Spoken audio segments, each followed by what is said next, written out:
نحمده ونصلي على رسوله الكريم اما بعد فاعوذ بالله من الشيطان الرجيم بسم الله الرحمن الرحيم رب اشرح لي صدري ويسر لي امري واحلل عقدة من لساني يفقهوا قولي۔ ناظرین، پروگرام اللہ کے خوبصورت نام کے ساتھ آپ کی خدمت میں حاضر ہیں۔ آج ہم انشاءاللہ اللہ سبحانہ وتعالی کے نام الطیب پر بات کریں گے۔ الطیب، نہایت پاکیزہ۔ اللہ سبحانہ وتعالی اپنی ذات، اپنے اسماء و صفات، اپنے افعال، اپنے اقوال، ہر اعتبار سے نہایت پاکیزہ ہے۔ اللہ سبحانہ وتعالی کی ذات ہر عیب اور نقص سے پاک ہے۔ اس کے نام سبھی اچھے نام ہیں۔ وَلِلَّهِ الْأَسْمَاءُ الْحُسْنَى فَادْعُوهُ بِهَا، اللہ ہی کے لیے ہیں سب خوبصورت نام، اچھے اچھے نام، عمدہ نام۔ فَادْعُوهُ بِهَا، اس کو ان ناموں کے ساتھ پکارو۔ پھر اسی طرح اس کے جتنے بھی افعال ہیں، جو کچھ بھی اس نے بنایا وہ بہترین شکل میں بنایا۔ پھر اسی طرح جو اس کے اقوال ہیں، جو اس کا کلام ہے قرآن مجید، وہ بھی بہترین کلام ہے، بہت ہی خوبصورت کلام ہے۔ تو آئیے ہم دیکھتے ہیں کہ اللہ سبحانہ وتعالیٰ کے اس نام کے بارے میں ہمیں قرآن مجید اور سنت رسول صلی اللہ علیہ وسلم سے کیا رہنمائی ملتی ہے۔ سب سے پہلی بات تو یہ کہ یہ نام قرآن مجید میں نہیں آیا، لیکن حدیث میں اس نام کا ذکر آتا ہے۔ حدیث میں آتا ہے کہ ایھا الناس ان اللہ طیب ولا یقبل الا طیبا، اے لوگو بے شک اللہ پاک ہے، طیب ہے، اور نہیں قبول کرتا مگر طیب چیزیں، یعنی اعمال بھی طیب ہوں، عمدہ ہوں، پاکیزہ ہوں، اور اسی طرح باقی سب چیزیں بھی اللہ سبحانہ وتعالیٰ کو طیب ہی پسند ہیں، کیونکہ وہ خود طیب ہے۔ تو آئیے ہم دیکھتے ہیں کہ کس طرح اللہ سبحانہ وتعالیٰ کے اسماء اور صفات اور افعال طیب ہیں، پاکیزہ ہیں۔ سب سے پہلی بات تو یہ کہ لیس کمثلہ شیء، اس جیسی کوئی چیز ہے ہی نہیں، لہذا ہم اس کو کسی بھی چیز سے مثال دے کے نہیں سمجھا سکتے۔ دنیا میں جو بھی خوبصورت سے خوبصورت چیز ہے، عمدہ سے عمدہ، پاکیزہ سے پاکیزہ، بہترین سے بہترین، اللہ تعالیٰ ان سب سے ابو ہے، ان سب سے زیادہ بہترین ہے۔ کوئی بھی چیز اس کی طرح نہیں۔ لیس کمثلہ شیء وہو السمیع البصیر۔ لیکن یہ بات ماننی ہوئی ہے کہ وہ طیب ہے اور طیب ہی کو پسند کرتا ہے۔ جہاں تک اللہ سبحانہ وتعالیٰ کے افعال کا تعلق ہے، اس کے کاموں کا تعلق ہے، تو زمین و آسمان پر اگر آپ غور و فکر کریں تو آپ حیران ہو جائیں گے کہ اس کی ایک ایک تخلیق کے اندر اس کی کاریگری نظر آتی ہے، خوبصورتی نظر آتی ہے، بہترین شکل، بہترین سائز، بہترین رنگ، اور بہترین جیسے اس کو ہونا چاہیے وہ اسی طرح ہے۔ اللہ تعالیٰ فرماتے ہیں سن اللہ الذی اتقن کل شیء انہ خبیر بما تفعلون، اور یہ اللہ کی قدرت کا کرشمہ ہے جس نے ہر چیز کو مضبوط بنایا، بلا شبہ جو کام تم کر رہے ہو وہ اس سے خبردار ہے، یعنی خوب آگاہ ہے۔ یعنی ایک طرح سے انسان کو اشارہ کیا جا رہا ہے کہ جس رب نے ہر چیز کو بہترین طریقے پر بنایا ہے وہ تم سے بھی بہترین کاموں کی توقع رکھتا ہے اور بہترین ہی کو قبول کرتا ہے۔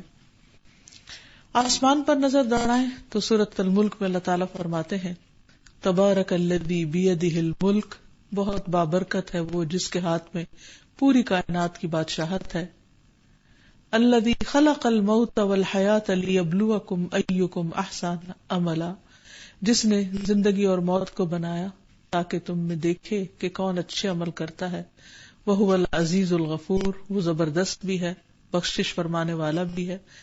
الذی خلق سبع سماوات طباقا، جس نے 7 آسمان تہ بر تہ بنائے۔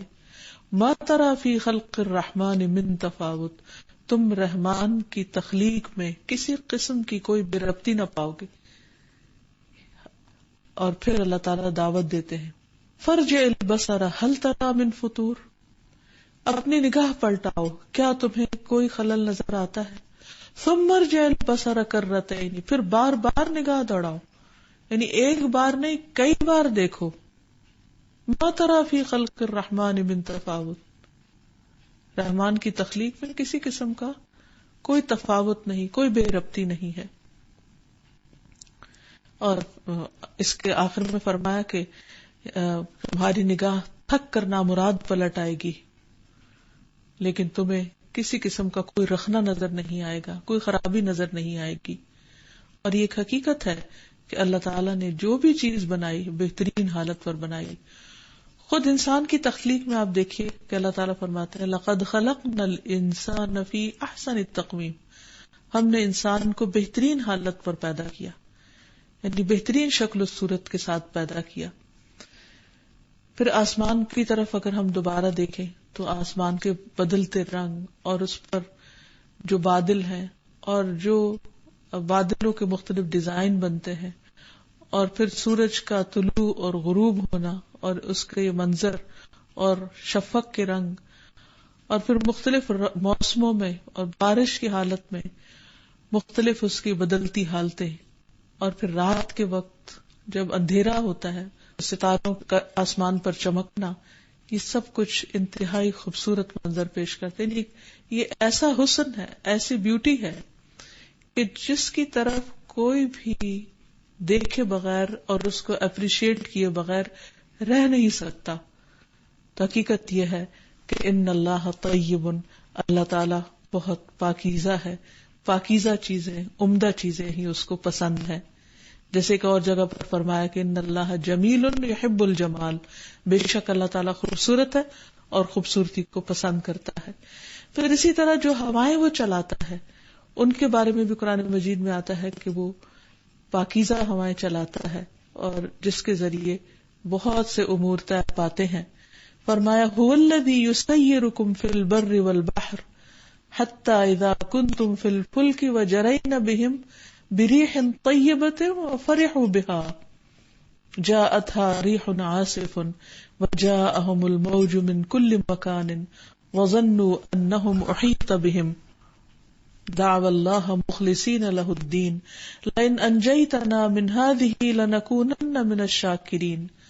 وہی ہے جو تمہیں خشکی اور سمندر میں چلاتا ہے یہاں تک کہ جب تم کشتیوں میں ہوتے ہو اور وہ انہیں لے کر عمدہ ہوا کے ساتھ چل پڑتی ہیں اور اس پر وہ خوش ہوتے ہیں. اور یہ عام طور پر یہی حال ہوتا ہے کہ جب لوگ کشتی میں بیٹھ کر سمندر کی سیر کو نکلتے ہیں یا کام کو نکلتے ہیں اور عمدہ طریقے سے کشتیاں چل رہی ہوتی ہیں تو انسان خوش ہو رہے ہوتے ہیں اور اپنے کام کاج نبھا رہے ہوتے ہیں، کام بھی کر رہے ہوتے ہیں اور انجوائے بھی کر رہے ہوتے ہیں، سفر بھی کر رہے ہوتے ہیں اور آسمان کے رنگ اور سمندر کے رنگ بھی دیکھ رہے ہوتے ہیں اور عمدہ ہواؤں سے بھی لطف اندوز ہو رہے ہوتے ہیں. لیکن کبھی کبھی اللہ سبحانہ وتعالی انسان کو اس نعمت کا احساس دلانے کے لیے ان ہواؤں میں تیزی بھی لے آتے ہیں. اسی لیے فرمایا تو ان کشتیوں پر سخت تیز ہوا آ جاتی ہے اور ان پر ہر جگہ سے موج آ جاتی ہے اور وہ یقین کر لیتے ہیں کہ بے شک ان کو گھیر لیا گیا. تو اللہ تعالیٰ کو اس طرح پکارتے ہیں کہ ہر عبادت اس کے لیے خالص کرنے والے ہوتے ہیں. یقیناً اگر تم نے ہمیں اس سے نجات دی تو ہم ضرور ہی شکر ادا کرنے والے ہوں گے. پھر اسی طرح اللہ سبحانہ وتعالیٰ نے بندوں کی فطرت کو عمدہ پیدا کیا، ہر بچے کو اسلام کی حالت میں ہی پیدا کیا، لیکن پھر ان میں سے جو جس ماحول میں ہوتا ہے اس کے مطابق اس کی پرورش ہوتی ہے اور اس کی اٹھان ہوتی ہے.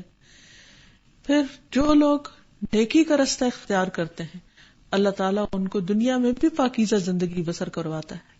اس کے لیے ارشاد باری تعالیٰ ہے من عمل صالحا من ذکر او انثى وهو مؤمن فلنحيينه حياة طيبة وَلَنَجْزِيَنَّهُمْ أَجْرَهُمْ بِأَحْسَنِ مَا كَانُوا يَعْمَلُونَ. جو شخص بھی نیک عمل کرے خواہ مرد ہو یا عورت بشرطے کہ وہ مومن ہو تو ہم اسے پاکیزہ زندگی بسر کرائیں گے اور آخرت میں ان کے بہترین اعمال کے مطابق انہیں ان کا اجر عطا کریں گے. یعنی جو لوگ دنیا میں عمدہ کام کریں گے ان کا اجر بھی عمدہ ہوگا.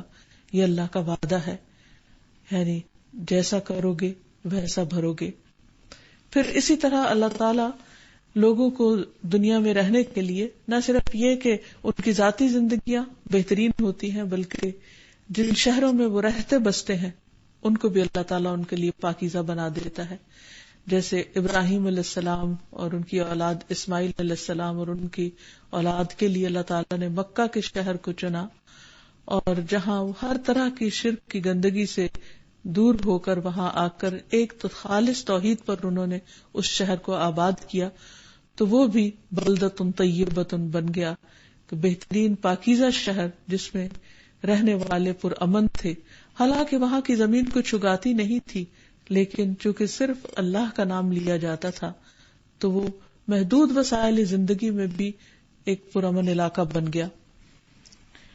پھر اسی طرح اللہ سبحانہ وتعالیٰ نے کچھ اور قوموں کو بھی عمدہ زندگی بسر کرائی، جن میں خاص طور پر قوم سبا کا ذکر ہے، جس کے نام سے قرآن مجید میں ایک سورت بھی ہے.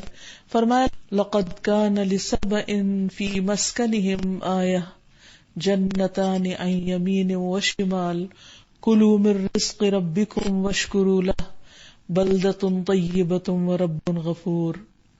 قوم سبا کے لیے ان کے مسکن میں ہی ایک نشانی موجود تھی. اس مسکن کے دائیں بائیں 2 باغ تھے. ہم نے انہیں کہا تھا کہ اپنے پروردگار کا دیا ہوا رزق کھاؤ اور اس کا شکر ادا کرو. پاکیزہ اور ستھرا شہر ہے اور معاف فرمانے والا پروردگار. یعنی ہم نے ان کو دنیا میں ہر طرح کی نعمتیں عطا کی اور ان کے لیے ہر چیز کی فراوانی پیدا کر دی. اور یہ صرف قوم سبا ہی کے لیے نہیں، بلکہ ہم دیکھتے ہیں کہ اللہ تعالیٰ نے مختلف قوموں کو جب ترقی دی تو انہیں ہر طرح کا سامان دنیا عطا کیا اور بہترین سے بہترین چیزیں انہیں عطا کی. لیکن یہ لوگوں کا اپنا قصور ہوتا ہے کہ وہ اللہ کی نافرمانی کر کے نعمتوں کو عذاب میں بدل لیتے ہیں. اور اس کے لیے اللہ تعالیٰ سورۃ الروم میں فرماتے ہیں ظہر الفساد فی البر والبحر بما کسبت ایدی الناس، کہ خشکی اور سمندر میں فساد پھیل گیا. یہ فساد کیوں پھیلا؟ اللہ نے اس کو فساد پر نہیں پیدا کیا، اللہ نے تو اس کو انتہائی پاکیزہ پیدا کیا. یعنی جب سمندر کو اللہ تعالیٰ نے کریٹ کیا تو اس میں کوئی پولوشن نہیں تھی. زمین کو جب پیدا کیا تو اس میں پولوشن نہیں تھی، ہوا میں پولوشن نہیں تھی، کہیں بھی نہیں تھی. ہر چیز پاکیزہ اور صاف ستھری تھی. لیکن یہ سب کچھ کیوں ہو گیا کہ آج انسان اس پولوشن کے ہاتھوں خود ہی عذاب میں مبتلا ہے؟ کیونکہ یہ انسان کے اپنے ہاتھوں کی کمائی ہے. نہ اس سے سمندر بچے ہیں اور نہ اس سے خشکی کی زمینیں بچی ہیں. ہر طرف یہ فساد ہی فساد نظر آتا ہے. بما کسبت ایدی الناس، یہ سب کچھ لوگوں کے اپنے ہاتھوں کی کمائی کی وجہ سے ہوا ہے. اللہ تعالیٰ طیب ہے اور طیب کو پسند کرتا ہے. وہ چاہتے ہیں کہ بندے اس دنیا میں بھی عمدہ زندگی بسر کریں، اور وہ چاہتا ہے کہ بندے آخرت میں بھی بہترین جنت کے باغوں میں رہیں. وہ اپنے بندوں پر ظلم نہیں کرتا، وہ اپنے بندوں کا برا نہیں چاہتا. ان اللہ طیب، وہ طیب ہے اور طیب ہی کو پسند کرتا ہے، طیب ہی کو قبول کرتا ہے. لہذا بندوں پر لازم آتا ہے کہ وہ اللہ سبحانہ و تعالیٰ کے لیے جو بھی عمل کریں وہ طیب ہو، پاکیزہ ہو. پھر ہم دیکھتے ہیں کہ اللہ سبحانہ و تعالیٰ نے بندوں کے لیے جو رزق پیدا کیا اور انسانوں کو خاص طور پر غذائی ضروریات ان کی پوری کرنے کے لیے جو چیزیں دی ہیں وہ بھی انتہائی پاکیزہ ہیں.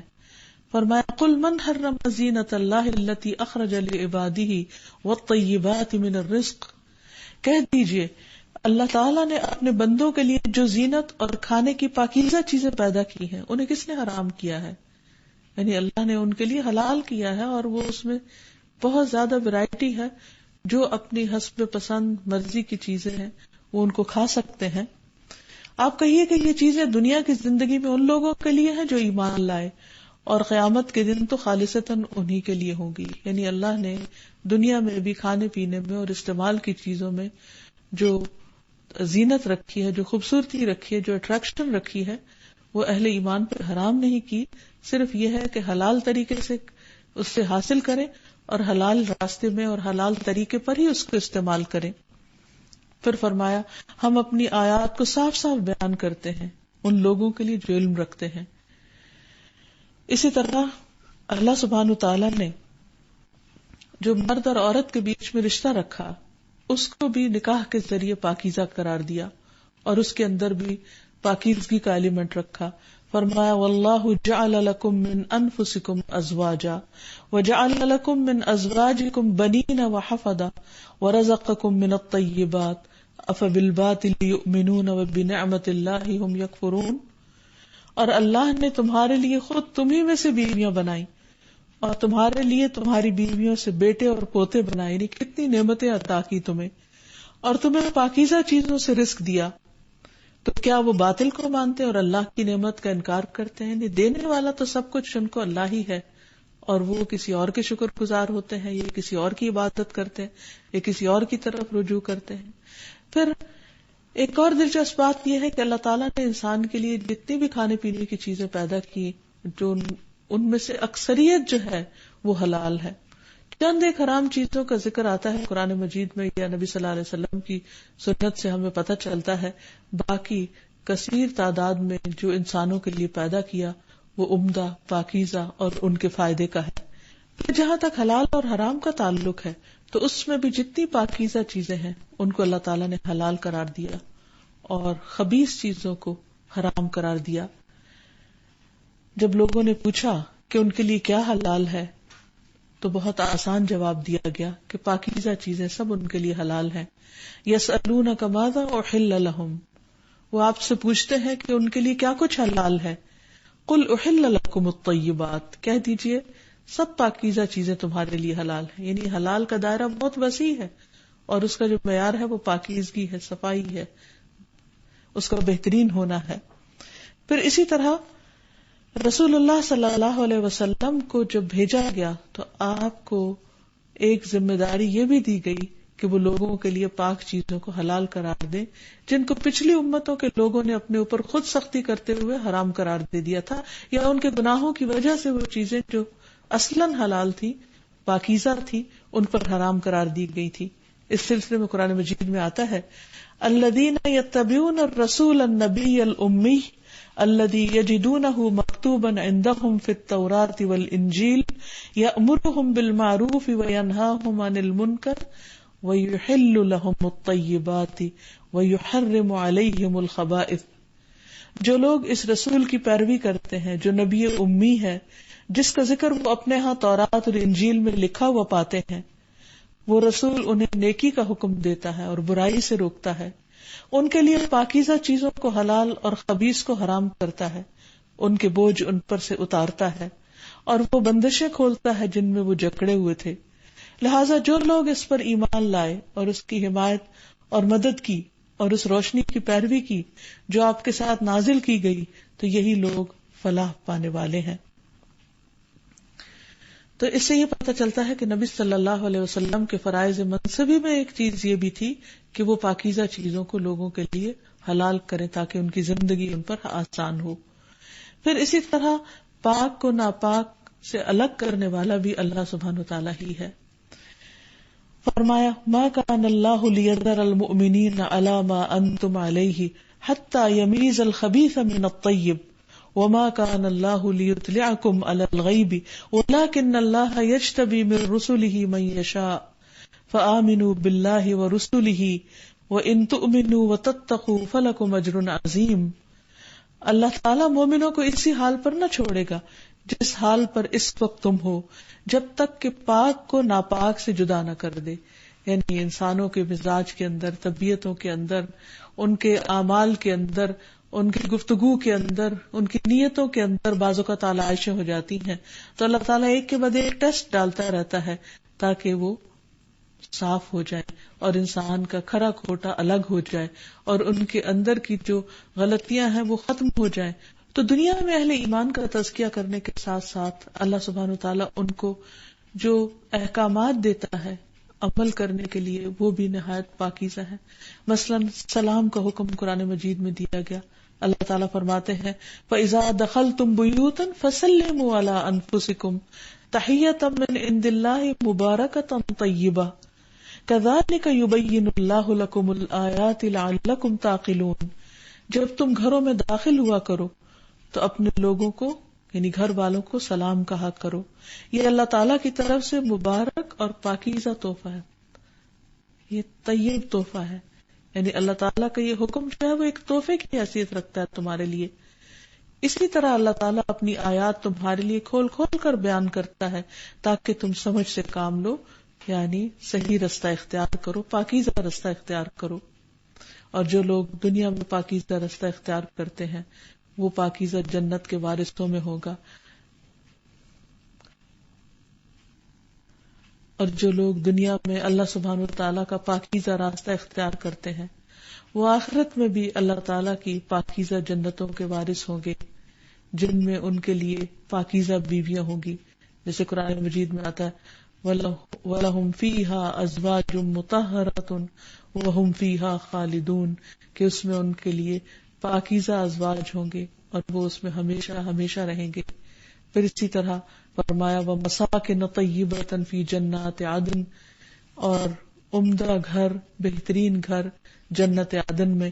یعنی جو شخص دنیا میں اللہ تعالیٰ کے پاکیزہ کلام کو خوشی سے قبول کرتا ہے، اس کو اختیار کرتا ہے، پاکیزہ زندگی بسر کرتا ہے، تو اس کا انجام بھی پاکیزہ لوگوں کے ساتھ پاکیزہ مقامات پر ہوگا. پھر اسی طرح اللہ سبحانہ وتعالیٰ الطیب ہے، اور طیب کا معنی پاکیزہ ہے. تو اس میں اللہ سبحانہ وتعالیٰ اس اعتبار سے بھی پاکیزہ ہے کہ وہ ہر نقص اور عیب سے پاک ہے، وہ اولاد سے پاک ہے، وہ ہر طرح کے شریکوں سے پاک ہے، وہ شرک سے پاک ہے. قرآن مجید میں آتا ہے کہ قل هو اللہ احد اللہ الصمد لم یلد ولم یولد ولم یکن لہ کفوا احد. پھر اسی طرح اولاد سے پاک ہونے کی بات ایک اور جگہ پر بھی کی گئی، وقالوا اتخذ الرحمن ولدا سبحانہ بل عباد مکرمون. وہ کہتے ہیں کہ اللہ نے بیٹا بنا لیا، پاک ہے وہ، یعنی اللہ تعالیٰ اس کمزوری سے پاک ہے، کیونکہ بیٹے کی خواہش ہوتی ہے، بیٹے کی ضرورت ہوتی ہے، انسان بیٹے پر ڈیپینڈنٹ ہوتا ہے. اللہ تعالیٰ تو ہر چیز سے بے نیاز ہے، غنی ہے، اس کے اندر ایسی کوئی کمزوری نہیں، اسے کسی سہارے کی بھی ضرورت نہیں، کسی بیٹے کی ضرورت نہیں. فرمایا جن کو تم بیٹا قرار دیتے ہو وہ تو اللہ کے بندے ہیں جن کو عزت سے رکھا گیا. پھر اسی طرح ایک اور جگہ فرمایا قل ان کان للرحمن ولد فانا اول العابدین سبحان رب السماوات والارض رب العرش عما یصفون. آپ ان سے کہیے کہ اگر رحمان کا کوئی بیٹا ہوتا تو سب سے پہلے میں اس کی عبادت کرنے والا ہوتا. پاک ہے آسمانوں اور زمین کا رب، جو عرش کا رب ہے، اس سے جو وہ بیان کرتے ہیں. تو خلاصہ یہ ہے کہ اللہ سبحانہ وتعالی پاک ہے اپنی ذات میں، اپنی صفات میں، اپنے کاموں میں، اپنے کلام میں. لہذا اس کا اثر ایک بندہ مومن کی زندگی پر بھی پڑنا چاہیے. اور وہ کیا؟ سب سے پہلے تو یہ کہ انسان اپنے ظاہر اور باطن کو پاک صاف رکھے، کیونکہ اللہ تعالیٰ پاک ہے، وہ پاکیزہ کو قبول کرتا ہے، پاکیزہ کو پسند کرتا ہے. اس سلسلے میں قرآن مجید میں آتا ہے کہ جو پاکیزہ لوگ ہیں، جب فرشتے ان کی جان لینے کے لیے آئیں گے تو خاص طور پر اس چیز کا ذکر کریں گے کہ وہ طیبین ہیں، پاک ہیں. اس لیے انسان کو بہت کوشش کے ساتھ ہر طرح کی ظاہری اور باطنی آلائشوں سے بچنا چاہیے. ظاہری آلائشوں میں جیسے لباس کی گندگی ہے، جسم کی گندگی ہے، اور اسی طرح باطنی آلائشوں میں جیسے خیالات کا ناپاک ہونا ہے، یا دل کے اندر حسد، حقد، بغض وغیرہ کا ہونا، یا لوگوں کے بارے میں بدگمانی رکھنا. یہ تمام چیزیں جو ہے انسان کو اندر سے نکال دینی چاہیے. اسی طرح منافقت کا ہونا، یہ سب گندگی کی چیزیں ہیں. قرآن مجید میں آتا ہے الذین تتوفاہم الملائکۃ طیبین یقولون السلام علیکم ادخلوا الجنۃ بما کنتم تعملون. جنہیں فرشتے اس حال میں قبض کرتے ہیں، یعنی ان کی جان لیتے ہیں، ان کی روح لیتے ہیں کہ وہ پاک ہوتے ہیں، کہتے ہیں تم پر سلام ہو، سلام ہو تم پر، جنت میں داخل ہو جاؤ اس کے بدلے جو تم عمل کیا کرتے تھے. یعنی دو طرح کی زندگی ہوتی ہے، ایک وہ زندگی کہ جس میں انسان جسمانی گندگیوں میں بھی الجھا ہوتا ہے، یعنی اس کو ظاہری صفائی ستھرائی کا بھی احساس نہیں ہوتا، اور پھر اندر کی ایمان کی اور دل کی طہارت اور صفائی کا بھی احساس نہیں ہوتا. اور دوسرا یہ کہ انسان پاکیزہ مزاج ہوتا ہے، پاکیزہ صفت ہوتا ہے، اور دونوں طرح کی نجاستوں سے دور بھاگتا ہے. اب انسان کو تو نہیں معلوم کہ اس کی موت کس وقت آ جائے گی اور کس وقت موت کا فرشتہ اچانک آ کے نوک کر دے گا. تو اس صورت میں انسان کو چاہیے کہ ہمیشہ ظاہری اور باطنی طہارت کا خیال رکھے. تو ہمیں اپنے دن کی ابتدا بھی پاکیزگی کے ساتھ ہی کرنی چاہیے اور ناپاکی سے اجتناب کرنا چاہیے. اس سلسلے میں حدیث میں آتا ہے کہ نبی صلی اللہ علیہ وسلم نے فرمایا، شیطان تم میں سے ہر ایک آدمی کی گردن پر جب وہ سو جاتا ہے تو 3 گرے لگا دیتا ہے، اور ہر گرہ پر ایک پھونک مارتا ہے کہ ابھی رات بڑی لمبی ہے. تو جب کوئی بیدار ہوتا ہے اور اللہ کا ذکر کرتا ہے تو ایک گرہ کھل جاتی ہے، جب وضو کرتا ہے تو اس پر سے 2 گرہیں کھل جاتی ہیں، اور جب وہ نماز پڑھ لیتا ہے تو ساری گرہیں کھل جاتی ہیں، اور پھر وہ صبح کو حشاش بشاش خوش مزاج اٹھتا ہے، یعنی پاکیزہ، اور اس کی صبح نفس کی خباثت اور سستی کے ساتھ نہیں ہوتی، یعنی بہت فریش ہو کر اٹھتا ہے اور بہترین طریقے سے دن کے کاموں کا آغاز کرتا ہے. لیکن اس کے برعکس اگر انسان سوتا چلا جاتا ہے تو ایک اور حدیث کے مطابق شیطان اس کے کان میں پیشاب کر دیتا ہے. تو ایسے شخص کی زندگی کے کسی بھی دن کا آغاز نجاست کے ساتھ ہوتا ہے. تو اس لیے انسان کو شیطانی گندگی سے بچنا چاہیے. پھر اسی طرح یہ کہ اپنے جسم، بال، ہاتھ، ناخن اور دیگر تمام اعضاء کو صاف ستھرا رکھنا چاہیے. رسول اللہ صلی اللہ علیہ وسلم نے فرمایا کہ جو جمعہ کے دن غسل کرے اور جس قدر ممکن ہو پاکی حاصل کرے، پھر تیل لگائے یا خوشبو لگائے اور مسجد میں اس طرح جائے کہ 2 آدمیوں کو جدا کر کے ان کے درمیان نہ بیٹھے، یعنی کسی کو ڈسٹرب نہ کرے، اور جس قدر اس کی قسمت میں تھا نماز پڑھے، پھر جب امام خطبے کے لیے نکلے تو خاموش رہے، تو اس جمعہ سے لے کر دوسرے جمعہ تک اس کے تمام گناہ بخش دیے جاتے ہیں. یعنی یہ اجر اور ثواب ہے اس شخص کا جو پاکیزگی اختیار کرتا ہے اور پھر مسجد میں پہنچ کر اللہ کا ذکر کر کے روحانی پاکیزگی حاصل کرتا ہے. پھر اسی طرح یہ ہے کہ اگر روزانہ ممکن نہ ہو تو ہفتے میں ایک بار ضرور غسل کرنا چاہیے. رسول اللہ صلی اللہ علیہ وسلم نے فرمایا، ہر مسلمان پر حق ہے کہ 7 دن میں ایک دن ضرور غسل کرے اور اپنا سر اور جسم دھوئے. عمران کہتے ہیں کہ عثمان رضی اللہ تعالیٰ عنہ جب سے مسلمان ہوئے ہر روز نہاتے تھے، ہر روز غسل کرتے تھے. اس لیے اگر ممکن ہو، آسانی ہو تو ہر روز نہانے کی کوشش کرنی چاہیے. پھر اسی طرح اللہ تعالیٰ طیب ہے اور طیب پاک اور پاک ہی کو قبول کرتا ہے. اس لیے انسان جو بھی ذکر کرے وہ پاکیزہ منہ کے ساتھ کرے. منہ کے اندر کی صفائی کا خاص طور پر خیال رکھنا چاہیے، مسواک کا اہتمام کرنا چاہیے. رسول اللہ صلی اللہ علیہ وسلم نے فرمایا، اپنے منہ کو مسواک کے ساتھ صاف کرو، کیونکہ یہ قرآن کا راستہ ہے. انسان نماز میں تلاوت کرتا ہے، اس کے علاوہ بھی ذکر اذکار کرتا ہے، اور اگر منہ سے بدبو آتی ہو تو فرشتوں کو اذیت ہوتی ہے، اس سے ان کو بچانا چاہیے. نبی صلی اللہ علیہ وسلم نے فرمایا، جس نے پیاز، لہسن اور گند نہ کھایا تو وہ ہماری مسجد کے قریب نہ آئے، کیونکہ فرشتے ان چیزوں سے تکلیف محسوس کرتے ہیں جن سے انسان تکلیف محسوس کرتے ہیں.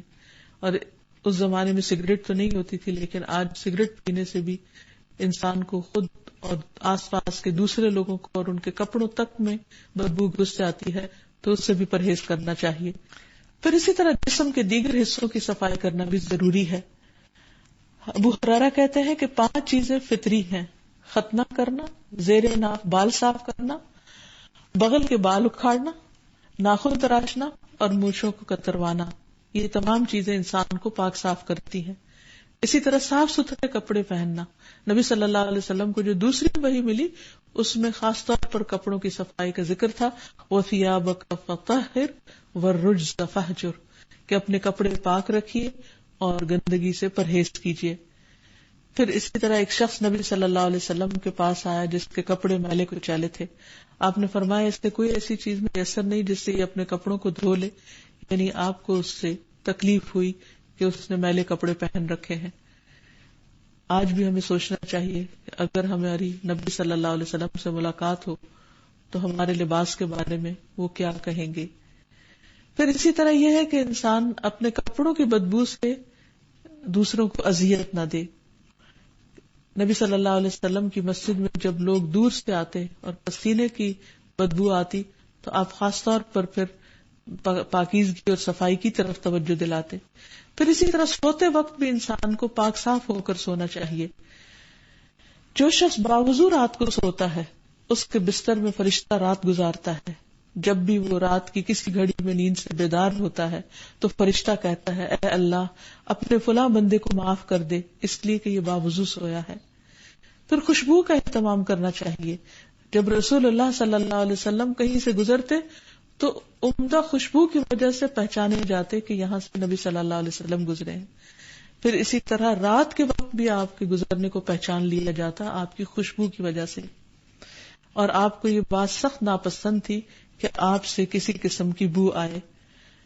آپ پر یہ امر بہت شاق گزرتا تھا. پھر اسی طرح گھروں کو بھی صاف ستھرا رکھنا چاہیے. نبی صلی اللہ علیہ وسلم نے اس کی بہت تلقین کی ہے. حقیقت یہ ہے کہ ایک مومن کی تو ساری زندگی ہی پاکیزگی پر مبنی ہوتی ہے.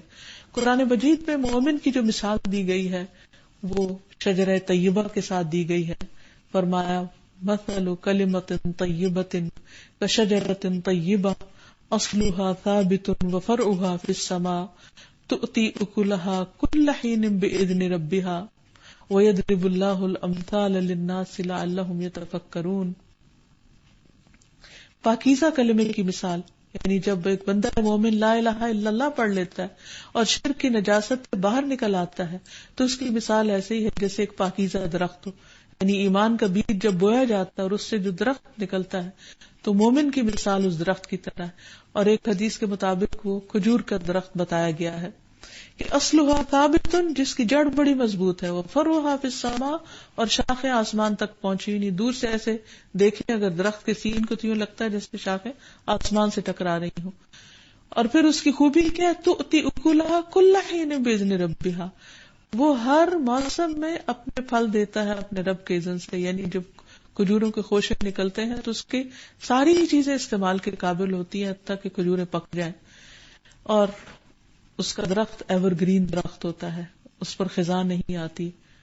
تؤتی اکلها کل حین باذن ربها اور ویضرب اللہ الامثال للناس اللہ تعالیٰ لوگوں کے لیے مثالیں بیان کرتا ہے تاکہ لوگ غور و فکر سے کام لیں. تو گویا بندہ مومن کی ساری زندگی پاکیزگی پر مبنی ہوتی ہے. اس کا ہر ایکشن اس کا ہر عمل اس کا ہر کام اس کا ظاہر اس کا باطن سب ہی فائدہ مند ہوتا ہے. اور پھر ہر وقت وہ دوسروں کو فائدہ پہنچاتا ہے. ایک صاف ستھرا انسان اور کچھ نہیں تو اپنی لکس کے ساتھ ہی دوسروں کے لیے ایک بہترین چیز ہوتا ہے. پھر اسی طرح یہ ہے کہ اللہ سبحانہ وتعالیٰ نے ہمیں طیب کھانے کا بھی حکم دیا ہے. قرآن مجید میں آتا ہے کلوا مما فی الارض حلالا طیبا کھاؤ جو کچھ بھی زمین میں ہے حلال اور طیب. پھر رسولوں کو خاص طور پر حکم دیا گیا اہل ایمان کو حکم دیا گیا کہ وہ حلال اور پاکیزہ چیزیں کھائیں. اور پھر ساتھ ہی بتا دیے گئے کل لا یستوی الخبیث والطیب کہ ناپاک اور پاکیزہ برابر نہیں ہوتے. ولو اعجبک کثرت الخبیث خواہ خبیث کی کثرت تمہیں کتنی ہی اچھی لگے لیکن انسان کو پاکیزہ ہی کی طرف جانا چاہیے. اور پھر رزق میں پاکیزگی کا اہتمام کرنا چاہیے. انسان کو اپنی کمائی میں حلال حرام کا خیال رکھنا چاہیے. اور مومن جو ہے وہ ہمیشہ اپنے کھانے پینے کے معاملے میں صرف ظاہری پاکیزگی کا خیال نہیں رکھتا بلکہ کمائی کا بھی خیال رکھتا ہے کہ وہ بھی پاکیزہ ہے یا نہیں. نبی صلی اللہ علیہ وسلم نے فرمایا مومن کی مثال شہد کی مکھی کی مانند ہے جو پاکیزہ چیز کھاتی ہے پاکیزہ رس خارج کرتی ہے اور جس پھول پتی یا پتے پہ بیٹھتی ہے وہ نہ ٹوٹتا ہے نہ خراب ہوتا ہے. یعنی بہترین چیز لیتی ہے اور بہترین چیز دیتی ہے. اور جو شہد وہ بناتی ہے وہ آپ دیکھیے کہ کس طرح اس میں لوگوں کے لیے شفا ہے. اور پھر مومن حرام چیزوں سے بچتا ہے کیونکہ اسے معلوم ہے کہ حرام اس کے لیے آخرت میں نقصان کا باعث ہے. رسول اللہ صلی اللہ علیہ وسلم نے فرمایا حرام مال سے پلا ہوا جسم جنت میں نہیں جائے گا. اس لیے انسان اپنے کھانے پینے میں خصوصی طور پر طیب اور حلال کا خیال رکھے. پھر اسی طرح طیب مال سے صدقہ کرے کیونکہ حرام مال سے کیا وہ صدقہ انسان کا قبول نہیں ہوتا اس کا ثواب نہیں ملتا. پھر اسی طرح زکوٰۃ کی ادائیگی میں طیب مال کا خیال رکھنا چاہیے کہ جو مال دے وہ پاکیزہ ہو، صاف ستھرا ہو. عام صدقہ خیرات میں بھی گھٹیا اور فضول اور بیکار نکمی چیزیں نہیں دینی چاہیے، صاف ستھری اور قابل استعمال چیزیں دینی چاہیے، کیونکہ نفلی صدقات میں بھی خبیث چیزیں قابل قبول نہیں. نبی صلی اللہ علیہ وسلم کے زمانے میں ایک دفعہ کسی نے بیکار قسم کی ردی کھجوریں لا کر مسجد میں لٹکا دی تھی، تو آپ صلی اللہ علیہ وسلم نے ایک ڈنڈے کے ساتھ ان کو جھاڑ کر گرا دیا. آپ نے فرمایا اگر اس کا مالک چاہتا تو عمدہ قسم کی کھجور دے سکتا تھا، بلا شبہ قیامت کے دن وہ بھی ایسی ہی کھجوریں کھائے گا. یعنی جس قسم کی انسان دیتا ہے اسی قسم کی قیامت کے دن پھر لینے والا بھی ہوگا. پھر اسی طرح یہ کہ انسان کی گفتگو بھی پاکیزہ ہونی چاہیے، اس میں جھوٹ اور چغلی اور غیبت اور ایک دوسرے کی لگائی بجائی ان تمام چیزوں سے بچنا چاہیے. پھر ذکر کی کثرت ہونی چاہیے، کیونکہ الیہ یصعد الکلم الطیب والعمل الصالح یرفعہ، کہ اللہ تعالیٰ کی طرف پاکیزہ کلمات ہی چڑھتے ہیں، یعنی وہی قبول ہوتے ہیں، انہی کا وزن ہوگا، انہی پر اجر ہوگا، اور عمل صالح اس کو اوپر اٹھاتا ہے. اور طیب کلام جو ہے وہ آگ سے بچانے کا ذریعہ بھی ہے. نبی صلی اللہ علیہ وسلم نے فرمایا جہنم سے بچو اگرچہ کھجور کے ایک ٹکڑے سے ہی کیوں نہ ہو. اگر کسی کو کھجور کا ٹکڑا بھی میسر نہ آئے تو اچھا کلمہ ہی کہہ دو، کلمہ طیبہ ہی کہہ دو، عمدہ طریقے سے کسی سے بات ہی کر لو، کیونکہ آپ نے فرمایا الکلمۃ الطیبۃ صدقہ، کہ پاکیزہ کلام جو ہے وہ صدقہ ہے. اور پھر پاکیزہ کلام اور اچھا کلام اچھی فال اس سے لی گئی ہے. یعنی مومن جب منہ سے کوئی بات نکالے تو اچھی بات نکالے، یہ نہ کہے کہ یہ ہو نہیں سکتا اور یہ تباہ ہو جائے گا، اور یعنی بری باتیں زبان سے نہیں نکالنی چاہیے. اچھی اور فائدہ مند باتیں نکالنی چاہیے جس سے دوسروں کو انکریجمنٹ ہو، دوسروں کو ڈسکریج نہیں کرنی چاہیے. اللہ تعالیٰ سے اچھی امید رکھنی چاہیے، تو اس سے پھر انسان بہت سی آفات سے بھی سلامت رہتا ہے. پھر اسی طرح شادی بیاہ کے معاملے میں بھی انسان کو پاکیزہ ازواج کا انتخاب کرنا چاہیے اور پاکیزہ زندگی بسر کرنی چاہیے، حرام تعلقات سے پرہیز کرنا چاہیے. اور آخر میں یہ کہ اللہ سبحانہ و تعالیٰ کے اس نام کے وسیلے سے اللہ تعالیٰ سے دعا بھی کرنی چاہیے اور اللہ تعالیٰ سے پاکیزہ چیزوں کا سوال کرنا چاہیے. انبیاء اور صالحین جب اولاد کے لیے دعا کرتے تو پاکیزہ اولاد کی کرتے، جیسے زکریا علیہ السلام نے کہا رب ہب لی من لدنک ذریۃ طیبہ، اے میرے رب مجھے اپنے پاس سے پاکیزہ اولاد عطا فرما، یعنی جس کا اخلاق اور کردار اور سب کچھ پاکیزہ اور عمدہ ہو. پھر اسی طرح یہ ہے کہ کھانا کھانے کے بعد اللہ تعالیٰ کا شکر ادا کرنا چاہیے اور اللہ تعالیٰ کی تعریف کرنی چاہیے. آپ یہ دعا پڑھا کرتے تھے الحمدللہ کثیرا طیبا مبارکا فیہ غیر مکفی ولا مودع ولا مستغنی عنہ ربنا. تمام تعریفیں اللہ کے لیے بہت زیادہ پاکیزہ، برکت والی، ہم کافی نہیں سمجھتے نہ اس کو ترک کرتے ہیں، اور اے ہمارے رب نہ ہم اس سے بے پرواہ ہو سکتے ہیں. یعنی پاکیزہ تعریف تیرے لیے، اور جتنی بھی کریں اتنی ہی کم ہے. پھر اسی طرح ہمیں صبح کے وقت خاص طور پر دن کے آغاز میں اپنے لیے پاکیزہ رزق کی دعا کرنی چاہیے، نبی صلی اللہ علیہ وسلم کی سنت کی پیروی کرتے ہوئے. حدیث میں آتا ہے کہ نبی صلی اللہ علیہ وسلم فجر کی نماز کے بعد جب سلام پھیرتے تو یہ دعا مانگا کرتے تھے اللہم انی اسألک علما نافعا، اے اللہ میں تجھ سے نفع مند علم کا سوال کرتا ہوں، ورزقا طیبا، اور پاکیزہ رزق کا، وعملا متقبلا، اور قبولیت والے عمل کا. تو اللہ سبحانہ و تعالی ہمیں دنیا اور آخرت میں پاکیزہ زندگی بسر کروائے. وآخر دعوانا ان الحمد للہ رب العالمین. سبحانک اللہم وبحمدک اشہد ان لا الہ الا انت استغفرک واتوب الیک. السلام علیکم ورحمۃ اللہ.